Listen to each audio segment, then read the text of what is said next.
नमस्कार दोस्तों, मैं हूं पूर्णिमा और मैं आई हुई हूं अभी गोड्डा डिस्ट्रिक्ट के सुंदर पहाड़ी ब्लॉक में। और जहां भी मैं बैठी हुई हूं वो गुडाड़ी पंचायत है।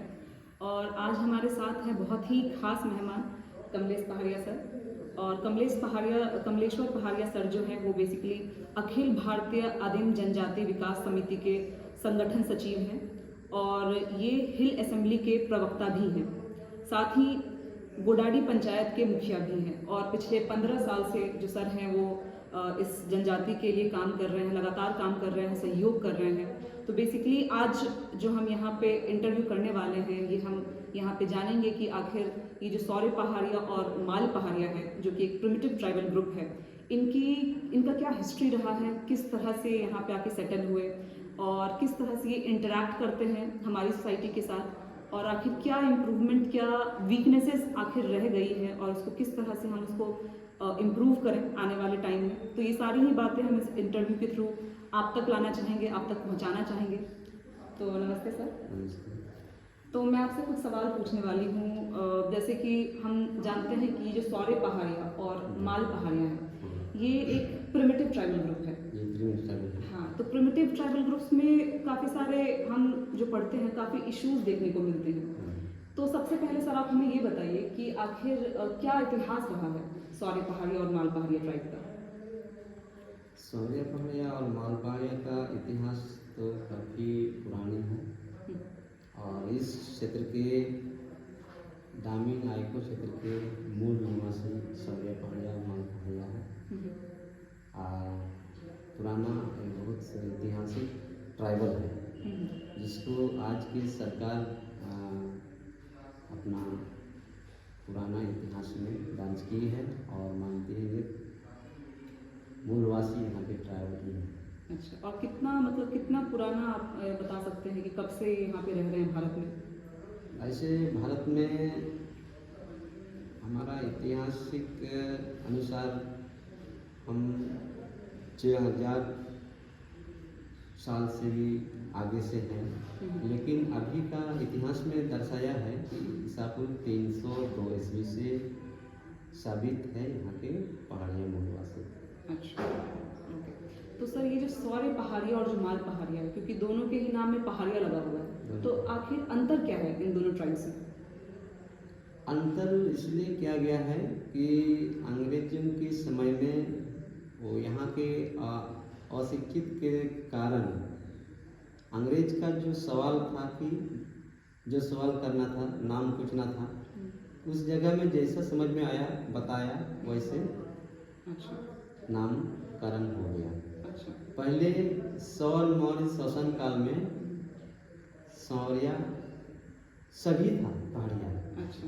वो कोई विघटित नहीं था। अच्छा। अब जैसे दूसरी तरफ से अंग्रेज ने लिखा ये माल पहाड़िया है। माल पहाड़िया लिखने का अर्थ यही हुआ है कि पहाड़िया को उन्होंने पकड़ा एक लेडीज को और पकड़ करके पूछा गया कि आपका नाम क्या है। तो उसमें वो जो अपना नाम को बता दिया मालनी। अच्छा। मालनी बताने के बाद उसमें कोलकाता का गजट में लिखा है कि पहाड़िया माल पहाड़िया होता है। अच्छा। और अंतर और विशेष कुछ नहीं है। जैसे कि खान पान में होता है या फिर रहने सहने के तरीके में है, तो ऐसा कोई अंतर आपको नज़र नहीं आता माल पहाड़िया और सौरे पहाड़िया में? रहन सहन सेम ही है। खान पान में वो कितना दूरी से है ये हमको जानकारी नहीं है, लेकिन खान पान में कुछ भिन्नता है, विशेष भिन्नता में नहीं है। उसमें मतभेद भी नहीं है अधिकतर, लेकिन कुछ ऐसे है कि गोवंश का अंसारी कुछ भाई के साथ में हुआ था, सौरिया भाई पहाड़िया भाई के साथ में। उसी में हुआ कि आप मेरे से थोड़ा दूरी बना के रहो, आपने थोड़ा सा गलती किया है। नहीं तो गलती कोई बड़ी बात नहीं है, वो खान पान सेम ही था, पहले से ही है, आज भी है। अच्छा, तो जैसा कि कमलेश्वर सर बता रहे हैं कि माल पहाड़िया और सौरे पहाड़िया मूल रूप से एक ही हैं, लेकिन कुछ कारणवश जब ब्रिटिशर्स आए तो उनके रिकॉर्डिंग करने के तरीके में, डॉक्यूमेंटेशन में कुछ डिफरेंसेस आए थे और कुछ हद तक खान पान के तरीके में थोड़ा सा अंतर है, बहुत ज़्यादा अंतर नहीं मिलता है। तो अब मैं आगे आपसे ये पूछना चाहूँगी सर कि क्या आप लोग शुरुआत से ही इसी जगह पे रह रहे हैं या फिर पहले आप कहीं और, आपके जो पूर्वज थे वो कहीं और रहते थे, उसके बाद आप यहाँ पे आके सेटल हुए हैं? मेरा जो इतिहास के प्रमाणित के अनुसार ईसा पूर्व 302 ईस्वी से प्रमाणित है, तो उससे 6000 वर्ष पहले से भी हैं। लेकिन सुनने में तो आया है कि पहाड़िया एक राजपूत कंदन से है और यह कर्नाटक के उत्तरी छोर से यहाँ इस क्षेत्र में आया है, जो कि इस क्षेत्र में और कोई लोग था ही नहीं अच्छा, इस समय। तो इसका मतलब ये डॉक्यूमेंट में रिकॉर्डेड है या फिर ये आप बस सुनी सुनाई बात बता रहे हैं कि ये साउथ हाँ, इंडिया से ये आए कई हैं? इतिहास में है। और जैसे जैसे आया है लोग, पहाड़िया लोग, जैसे बक्सर युद्ध हुआ है, बक्सर युद्ध हुआ है, तो बक्सर तो यहाँ है नहीं। अब पहाड़िया कैसे वहाँ युद्ध किया, अच्छा, वहाँ का युद्ध में भी पहाड़िया लोग जीत के पार हो गया। बक्सर युद्ध के बाद जो है पटना आया, पटना क्षेत्र में भी पहाड़िया का बाशिंदा रहा। पटना क्षेत्र से कैसे कैसे मुगल शासन था, कैसा था, उनसे युद्ध करते हुए आगे बढ़ा। अच्छा, तो यह भागलपुर एरिया में बाशिंदा बना है। अच्छा, तो भागलपुर क्षेत्र का पहाड़िया का सबसे बड़ा एरिया है। अच्छा, तो आपका मतलब है कि ये साउथ इंडिया से, मतलब दक्षिण से ये आप इधर की ओर आए हैं, तो इनके आने का कुछ खास कारण था उस वक्त?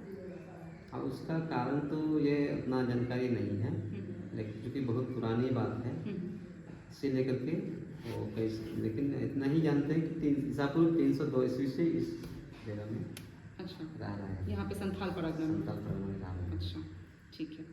तो जैसा कि जो मेरा रिसर्च एरिया है वो प्रिमिटिव ट्राइबल ग्रुप पे है और किस तरह से ये हमारी सोसाइटी से इंटरेक्ट करते हैं, तो इनके लाइफ में बेसिकली जो मार्केट है जिसको कि हटिया बोलते हैं, ये बहुत ही इम्पोर्टेंट रोल प्ले करता है। तो आइए हम जानते हैं कि आखिर हटिया किस तरह से इनके जीवन को प्रभावित करता है या फिर हटिया क्या रोल प्ले कर रहा है इनकी ज़िंदगी में।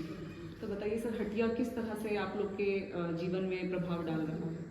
हटिया जीवन में प्रभाव डाल रहा है। इस क्षेत्र में वास्तव में जो हटिया नहीं था, जब लोग ही नहीं था तो हटिया कहाँ से रहेगा। इस क्षेत्र में पहाड़िया जो बसा, तो इस पहाड़िया के लिए व्यवस्था कैसे होगा, तो खोजबीन करके हटिया कैसे बनेगा, आर्थिक स्थिति या खाना कैसे मिलेगा, तो व्यवस्था में दूर दूर से बंगाल से या कहीं से बाहर से लोगों के साथ कनेक्ट करके वहाँ का मार्केट को लाया गया कि हमारे यहाँ भी मार्केट होना चाहिए। मार्केट जो है अवेलेबल होना चाहिए हमारे जो व्यवस्था सहयोग के लिए। तो हटिया ये कुछ ग्रामीण के क्षेत्र में हम लोगों का, पहाड़िया लोगों का बाजार बसाया हुआ मार्केट है। जामुन है, चन्ना है, रामपुर है, जामुन है, ये पहाड़िया सुविधा के लिए स्पेशली मार्केट बनाया गया है। तो ऐसा जो है उससे हमको उपलब्ध मिलती है, कुछ सामग्री जो है हमारे लिए ज़रूरत है वो मिलती है, और उस हटिया में कुछ हमारा जो उपजाऊ सामान को बेचने का सहयोग मिलता है। लेकिन आज के समय में हमको जो करना था वो नहीं होता है। कुछ हद तक जो है हमको गरीबी स्थिति में दूसरों का सहयोग लेने के चलते, महाजनी के चलते जो मार्केट का सही जो दर है वो हमको नहीं मिल पा रहा है। तो ये जो हटिया लगती है इसमें आप किस तरह के सामान वहाँ पे ले जाते हैं, किस तरह का सामान आप वहाँ पे बेचते हैं? हाँ, यहाँ जैसे अन्न होता है, हमारे जो पहाड़ में उपज होता है, कुछ खेती करके उपज करते हैं, कुछ इसको उस मार्केट में बेचते हैं हटिया में। क्या क्या उपज होता है वैसे? बरबट्टी है हमारा मुख्य खेती। अच्छा, बरबट्टी क्या है? बरबट्टी जो है क्या बोलता है, राजमा। अच्छा, एक तरह का दाल है। अच्छा, दलहन फसल है। दलहन फसल। हाँ, बरबट्टी दलहन फसल है, अधिकतर दाल में खाया जाता है उसको। और दूसरा है मेरा खाने का मुख्य अन्न के रूप में मकई है। मकई। मकई है। अच्छा। उसके बाद बाजरा बोला जाता है, तो बाजरा की खेती होता है, मकई की खेती होता है। उसके बाद मड़वा खेती होता है। वहाँ यहाँ पर एक धुंधली के टाइप का एक फसल है, ऐसा फसल है। ये खाने का काम में तो और क्या बेचते हैं आप यहाँ पे? बेचने का काम में कुर्ती है, मेरा दलहन फसल है। इसके बाद आपका क्या बोलते हैं कि सूत्रा बोलते हैं उसको, जो है वो भी दलहन फसल है। वो भी बेचने का काम आता है। कुर्ती के साथ फिर रामड़ा बोला जाता है, उसको भी बेचने का, वो भी दलहन फसल है। ये सब चीज़ बेचते हैं। अरहर है, अरहर को भी खाने का, दाल खाने का भी है, उसको बेचने का भी काम होता है। अच्छा, तो फसल के अलावा और क्या सामान आप लोग हटिया में बेचते हैं? फसल के अलावा हमारे पहाड़ से जो संपदाएँ हैं, संसाधन है, उसका यूज करते हैं। सूखा लकड़ी, सूखा पत्ता बना के बेचना, ये सब का काम। और सूखा लकड़ी जो हमारा खेती करते हैं, बरबट्टी लगाते हैं, उसमें लकड़ी का जो काट करके गिराया जाता है, वो सूख जाता है। बरबट्टी को टूट जाने के बाद उस लकड़ी को इकट्ठा करके, लकड़ी को जलावन करके बेचने का काम करता है। अच्छा, और कितनी आमदनी हो जाती है? बहुत ज़्यादा नहीं होता है। लकड़ी अभी के समय में बहुत कम हुआ है, तो 5 से 10 हज़ार में वो लकड़ी बिक जाता है। अच्छा, तो एक महीने में मतलब 5 से 10 हज़ार मिल जाता है? मिल जाता है। अच्छा। वो लकड़ी से। अच्छा, तो ये जो मार्केट है, उस मार्केट में और क्या क्या आपको लगता है कि क्या मतलब कुछ कमी है, या फिर आप कुछ चाहते हैं कि सरकार आपको प्रोवाइड करे? कुछ ऐसी चीज़ें आप चाहते हैं सरकार से?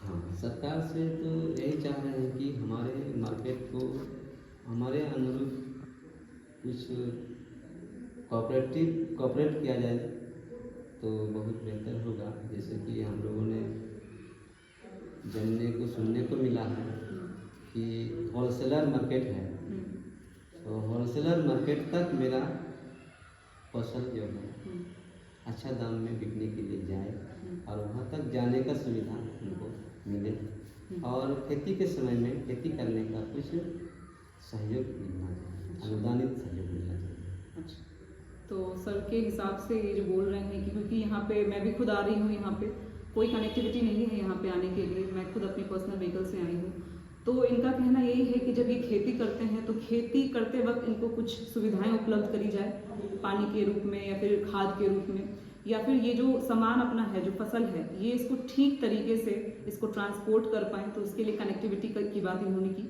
तीसरी बात इन्होंने ये बोली है कि इनको ठीक दाम मिल जाए।